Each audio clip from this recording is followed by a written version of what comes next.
Друзья, всем привет!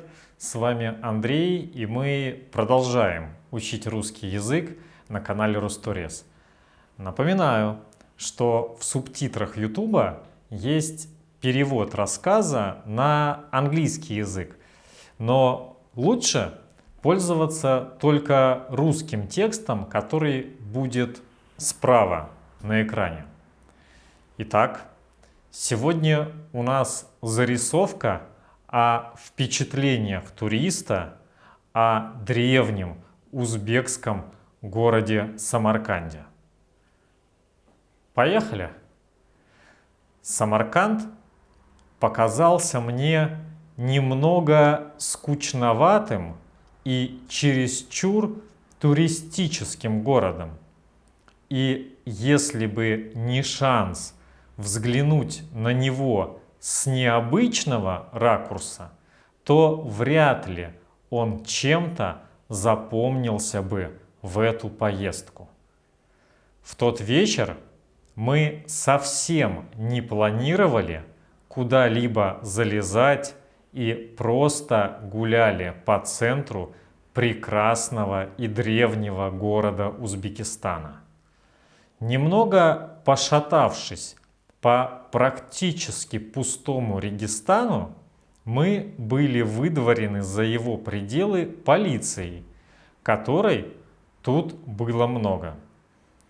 Один из полицейских, который попросил нас выйти за периметр, подошел поближе и шепотом спросил, не хотим ли мы полюбоваться Регистаном с высоты одного из минаретов. Предложение показалось нам заманчивым, и мы сторговались на цене в 500 рублей за человека, посчитав, что это совсем недорого для такого эксклюзивчика. Тем более, что на меньшую сумму он уже никак не соглашался, объясняя это тем, что его могут наказать. Полицейский велел приходить нам к 20 часам на это же место, где он будет нас ждать. Время мы решили скоротать за вкусным шашлыком в паре кварталов от Регистана, воспользовавшись советом местного прохожего. Час пролетел незаметно, и мы вернулись на площадь примерно в 20:30 и нашли нашего любезного полицейского. Тот начал причитать, что мы опоздали, что он велел быть ровно в 20 и все такое. Оказывается, в 21 час здания Регистана должны будут стать экраном для ежедневного лазерного шоу. По этой причине вся подсветка площади выключается. У нас оставалось 30 минут, чтобы подняться на минарет и пофоткать с него город. Через площадь мы уже не шли, а бежали. В медресе Улугбека шла репетиция какого-то концерта, поэтому нам пришлось практически красться по коридорам. Наконец, мы оказались у двери, за которой начинались ступеньки на самый верх углового минарета мечети. Проход был таким узким, что полицейские велели подниматься нам подвое, чтобы не застрять. Выход на крышу минарета закрыт решеткой, через которую можно было высунуть только голову и руку с камерой. Ни о каком штативе, конечно же, не могло идти и речи.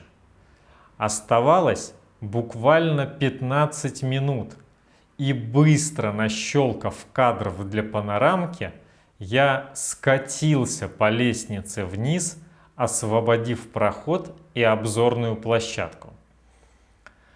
Лазерное шоу на самой знаменитой площади древнего Самарканда проводится не впервые.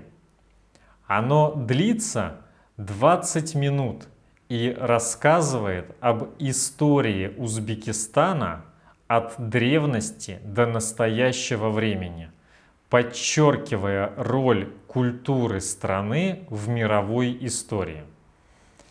Весной 2019 года шоу демонстрировалось только самым уважаемым гостям и туристическим группам, которые готовы были за это заплатить. Чуть позже оно стало доступным для всех желающих. Для иностранцев вход стоил $18, а для местного населения $3. С этим шоу связан недавний скандал, когда русскоязычные блогеры в Facebook подняли шум по поводу установки металлических щитов по периметру площади, чтобы люди не могли смотреть шоу бесплатно.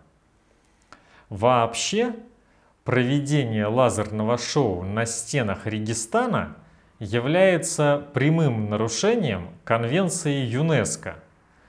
Архитектурный комплекс внесен в список всемирного наследия ЮНЕСКО, поэтому на его территории запрещается строить современные постройки и устанавливать электронные сооружения. Но кого это волнует, когда речь о деньгах? Это Восток. Здесь все покупается и все продается. Как оказалось позже, подъем на минарет не является каким-то эксклюзивом. До нас на нем уже побывала куча блогеров и обычных туристов. И за меньшие деньги. Просто гиды полицейские зарабатывают вот таким образом. Хотя, с другой стороны, официальной экскурсии на минареты вроде бы как вообще нет. Поэтому мы не пожалели ни о чем. То есть, в общем, история закончилась хорошо. Кстати, знаете ли вы, что Самарканд один из древнейших городов мира? По археологическим данным, он был основан в 8 веке до нашей эры. То есть сейчас ему почти 3000 лет. Я думаю, что одного этого факта достаточно, чтобы поехать и посетить этот уникальный древний город. А у меня на сегодня все. Если вы учите русский язык, давайте делать это вместе. Подписывайтесь на канал. Огромной вам удачи. До встречи в следующих выпусках. И пока.